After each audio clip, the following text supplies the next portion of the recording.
So, hello students, I'm continuing the lecture. I have given you the summary and the explanation of all those paragraphs, but today I'm going to explain it to you. See, in the very first I have explained it to you that Stephen Spender is the poet of this poem, An Elementary School Classroom in a Slum. And in this poem what he wants to show us the difference, the class difference. See, I'm repetitively mentioning it, class difference means जो वर्ग का फासला है, that there are people who are very rich और कुछ ऐसे लोग हैं जो बहुत ही पुअर हैं. तो यहाँ पे हमें किसके बारे में दिखाया गया, दो चिल्ड्रन स्लम में जो पढ़ाई करने के लिए स्कूल जा रहे हैं, लेकिन दैट इज़ मीनिंगलेस, क्योंकि वो एजुकेशन में उनके लाइफ में कोई बहुत मेजर चेंज लाने वाला नहीं है अनटिल अनलेस जो गवर्नमेंट है, जो मिनिस्टर्स हैं, जो इंस्पेक्टर्स हैं, वो उनके लाइफ पे ध्यान नहीं देंगे. तो मैंने फर्स्ट में ही एक्सप्लेन किया था और पोएम खुद ही स्टार्ट हो रहा है, फार फार फ्रॉम गस्टी वेव्स, मतलब पावरफुल एनर्जी. उनका लाइफ इतना डल हो गया है कि कुछ भी एनर्जी नहीं है. और in the first explanation itself मैंने आपको बहुत सारे एग्जांपल्स दिए थे जो पोएम में दिए थे, जैसे कि रैट्स आइज, बच्चा जो है इधर उधर देख रहा है. तो like this will continue the second paragraph. Okay, so second paragraph we will start from on sour cream walls donations. Okay, on sour cream walls donations, Shakespeare's head, cloudless at down, civilized room, riding all cities, well flowery Tarle's valley. Now, sour cream, sour जो yellowish colour होता है, तो वो जो school है, the colour of the school, the building is sour means खट्टा yellowish हो गया. इट मीन्स कि बहुत दिनों से वहाँ पे पेंटिंग नहीं हुआ है, वाइट वॉशिंग नहीं हुआ है, या फिर कभी कभी बहुत पुरानी दीवार हो जाने से, थोड़ा सीलन पड़ जाने से, बरसात वगैरह में, तो उसका कलर खराब हो जाता है. इसका मतलब कि उस स्कूल के ऊपर किसी ने भी अटेंशन पे नहीं किया है. On sour cream walls donations, Shakespeare's head. अब देखिए वहाँ पे एक तो स्कूल का जो वॉल है वो किस कलर का है, that is of sour colour. और वहाँ पे वो पोस्टर किसका लगा के रखे हैं, शेक्सपियर का. Okay, Shakespeare you all know कि इंग्लिश पोएट, बहुत ही फेमस इंग्लिश पोएट. इंग्लिश बोलने से ही आदमी शेक्सपियर का नाम कुछ जाने या ना जाने, लेकिन जरूर जानता है. तो शेक्सपियर्स है, क्लाउडलेस एट डाउन, सिविलाइज्ड डोम, राइडिंग ऑल सिटीज. अब शेक्सपियर जो थे ही वाज बाल, मतलब उनके सर पे बाल नहीं थे, तो वो ऐसा पिक्चर लग रहा है कि जैसे कहीं पे हॉराइजन हो रहा है. बाल हेड को किससे कंपेयर किया गया, कहीं पे हॉराइजन हो रहा है, सुबह और शाम वाला जो सनसेट वाला प्लेस होता है जहाँ पे सूर्यास्त और उदय होता है, उसी तरह का शेप में ये हो रहा है. Awarding the world it's world, and yet for these children these window, not this map their world. अब क्या है कि वो ठीक है, शेक्सपियर का फोटो लगा रखा है, उन लोगों ने अपनी फॉर्मेलिटीज पूरी कर रखी है, but it has no meaning for this children. यहाँ पे ये लिखा है, and yet for this children this windows, not this map their world. मतलब उनके लिए वो जो मैप लगा है पूरे वर्ल्ड का, वो बिल्कुल भी दुनिया नहीं है. उनके लिए दुनिया देखना है तो वो खिड़की से बाहर, वही उनके लिए दुनिया है. उनको क्या फर्क पड़ता है कि सैन फ्रांसिस्को कहाँ है, अमेरिका कहाँ है, इंडिया कहाँ है, इंग्लैंड में वो कहाँ रहते हैं, क्योंकि उनके पास बेसिक फूड ही नहीं है. उनको यही नहीं पता है कि किस राज्य के बारे में उनको बोध नहीं है. वो बेसिक अपना खान पान नहीं कर पा रहे हैं, या स्कूल आना मुश्किल हो रखा है, डेली अपने लाइफ को कैरी करना मुश्किल हो रखा है. और ऐसे में अगर किसी को आप जो है लेक्चर्स दे पढ़ाई के बारे में, और उसके बाद बड़े बड़े साइंटिस्ट और पोइट्स का फोटो ऐसे करके आप वहाँ पे टांगते, तो it has no meaning, not at all. उनके लिए दुनिया क्या है, खिड़की के बाहर. Where all their futures painted with the fog, future painted with the fog. आगे वेरी सिंबलिक और सांकेतिक मीनिंग है इसका, क्या कि फ्यूचर है लेकिन पेंट किससे किया गया, फॉग से. फॉग का करके तो धुंधला. मतलब ये सारी पढ़ाई लिखाई स्कूल के बावजूद उनको नहीं पता कि वो कहाँ जाने वाले हैं लाइफ में. तो their future is painted with fog. A narrow street sailed in with a lead sky, far, far from rivers, capes and stars of words.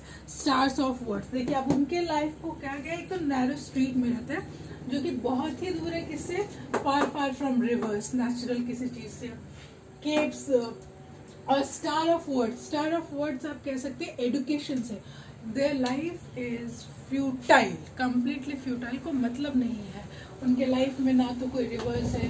अच्छा, बीच में एक जगह और मेंशन हुआ है टैरलीज वैली। टैरलीज वैली जो है ये बहुत ही फेमस ऑस्ट्रेलिया का एक वैली है जो बहुत ही फेमस है अपने फ्लावर्स के लिए। ओके, वहाँ सीजन में फ्लावर्स होते हैं, लोग विजिट करने आते हैं। लेकिन अगर आप उसका पोस्टर भी लगा के रखे हैं, बच्चे बहुत टेम्प्ट भी हो रहे हैं, it doesn't mean anything to them.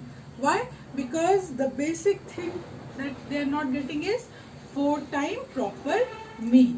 Okay, so we'll see the next.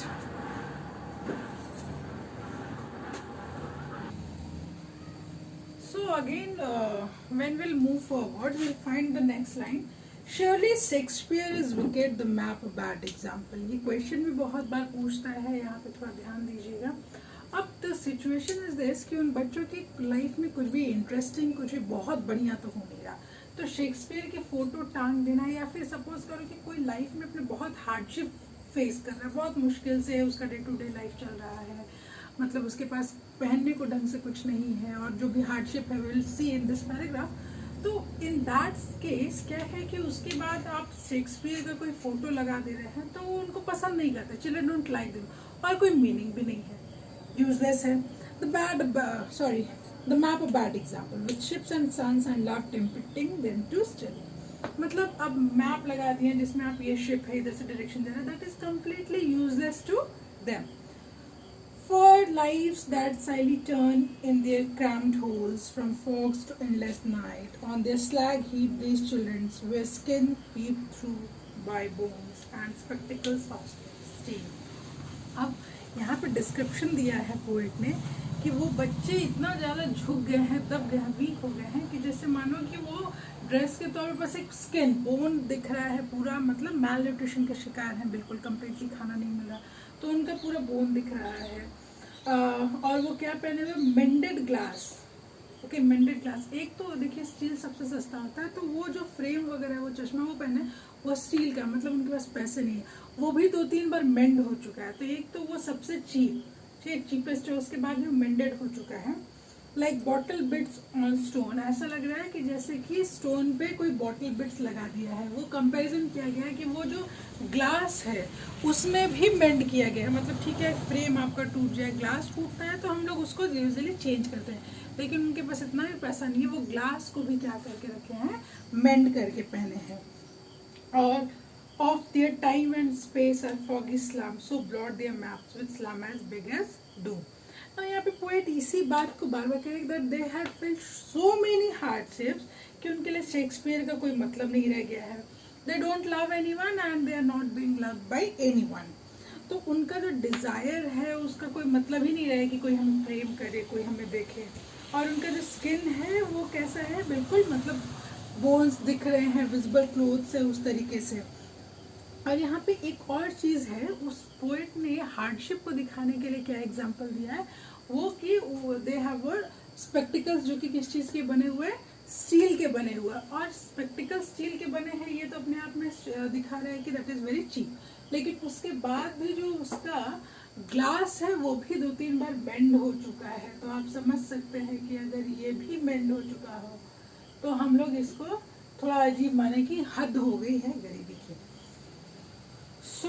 बहुत सारे हार्डशिप देख चुके हैं, और वो जो स्लम है उनको कहीं स्केप नहीं करने देगा। वो स्लम इस तरीके से बढ़ता जा रहा है कि उनका फ्यूचर बिल्कुल भी डूब हो चुका है, ख़त्म हो चुका है, उनके पास कुछ भी होप नहीं है। अब लास्ट में देखेंगे, ये ध्यान से देखिएगा। Unless governor, inspector, visitors, this map becomes their window, and these windows that shut upon their lives like catacombs break, oh break, open till they break the town, and show the children to green fields and make their world run azure on gold sands, and let their tongue run naked into books, the white and green leaves open, history there whose language is the sun. अब यहाँ पे last में poet ये कहना चाहते हैं कि if we really want to bring some good change in their life, तो यहाँ पे सबसे ज़्यादा इंटरेस्ट किसको लेना होगा? नोटिस में किसको लाना होगा? जो भी बड़े लोग हैं। Government should take notice of the problems being faced by these slum children. और क्या कह रहा है? He urges them to change the life of these kids and make the world map a reality of them. मतलब जो map आपने सिर्फ कागज का बना के रखा है उसको क्या कह रहे हैं, इंस्पेक्टर से अर्ज कर रहा है कि उसको रियलिटी बनाए, so that they can see the world outside, how beautiful the world is. और as this will take him away from the fog to azure sky. अभी क्या था, their future painted with a fog, मतलब अभी बिल्कुल fog से उनको future के बारे में कुछ भी नहीं पता है. और अगर गवर्नर या फिर गवर्नमेंट आएगी, उनका ख्याल रखेगी, सुध बुध लेगी, तो वो फॉग से कहाँ जाएगा, बिल्कुल एकदम खुले आसमान में, ठीक है, एज़्योर स्काई. और वो बस यही कहना चाहते हैं सारे इंस्पेक्टर से, जो भी अथॉरिटीज़ हैं, कंसर्न्ड अथॉरिटीज़ हैं, कि इन बच्चों पे ध्यान दिया जाए, उनको सच में नॉलेज दिया जाए. और नॉलेज इसलिए नहीं दे रहे कि हाँ हमने अपना कोटा पूरा कर दिया, हमने इतना पोस्टर लगवा दिए क्लास में, लेकिन न पढ़ाई है न कुछ भी है. पढ़ाई से पहले बच्चों स्कूल है, उसके लिए उनको क्या चाहिए, उनको चाहिए 4 टाइम मील. माल न्यूट्रिशन का शिकार नहीं होना चाहिए. जब तक वो स्वस्थ नहीं रहेंगे, ये गवर्नमेंट का ऐसा स्कीम भी चला है, ये बहुत पुरानी पोएम है, आपने देखा होगा कि पहले खिचड़ी का वो लोग उपलब्ध कराते हैं, मतलब खाने के बहाने ही सही बच्चे आए. तो इस तरह के चेंजेस इंडिया में भी हम लोग देख रहे हैं, और वहाँ पे तो बहुत पहले हो चुका है. So one more thing children, this poem is very big and full of poetic device. मैंने इसे बस इसलिए समरी भी आपको भेजा था और ये डील किया ताकि आप इसके बारे में एक थोड़ा सा आइडिया अपने दिमाग में क्या है बना लें. Otherwise it's poem is very big और बहुत ही इंटरेस्टिंग पोएम है, और पोएटिक डिवाइस के साथ भरा हुआ. इस चैप्टर के लगभग हर दूसरे लाइन में आपको कोई ना कोई अच्छा पोएटिक डिवाइस मिलेगा. तो स्कूल ओपन होने पे will definitely discuss it line by line. लेकिन अभी चूंकि कोर्स काफ़ी पीछे हो रखा है, तो थोड़ा स्पीड अप करने के लिए, बेसिक कॉन्सेप्ट्स के लिए, that what has been given in this poetry. आप एक काम कर सकते हैं घर पे बैठ के, जितने भी पोएटिक डिवाइस अभी तक आपने पढ़े हैं, उन पोएटिक डिवाइस को स्टार्टिंग से फार से, ठीक है, रिपीटेशन भी है और फिर एलिट्रेशन भी है, वो सारे पोएटिक डिवाइसेस को लिख के रखें और it will help you. Next video हम लोग बनाएंगे कीपिंग क्वाइट पोएट्री का, and there we will see something completely different. Thank you.